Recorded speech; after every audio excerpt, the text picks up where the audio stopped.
Hi everyone, it's time for Thursday's Drop and Craft, and we are getting closer and closer to Halloween. And today we are making a ghost windsock that you could hang outside underneath something or on your window. Very easy to make, just need a couple of things. I have paper, it's a little thicker than the regular paper that you use in a printer. Black paper I got, and I cut out eyes and my mouth, and the strips that's gonna let it swing are made out of a garbage bag. And all I did was I cut the garbage bag into little strips like this.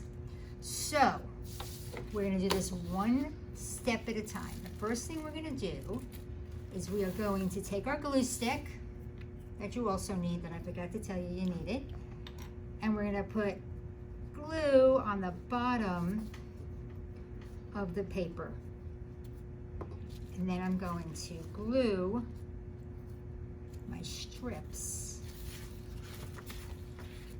or my strips are going to glue onto me, just like this.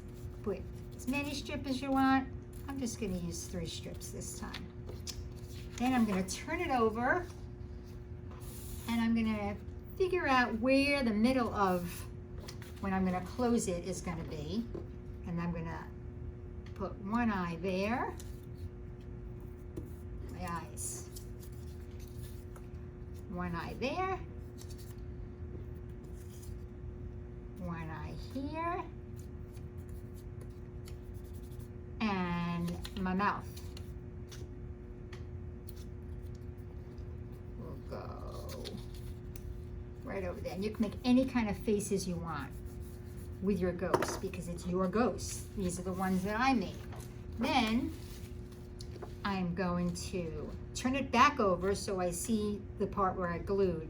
And I'm going to put glue, lots of glue, all over here. You can also use a staple gun to staple it together, which I don't have with me right now, so I'm not going to do it. And then you're just going to close it up, press down on it. You're going to hole punch both sides of your ghost, and then you're going to string some kind of a string through it, and then you're going to hang it on your doorstep. We will see you next week with another Halloween craft. Have a good week. Bye.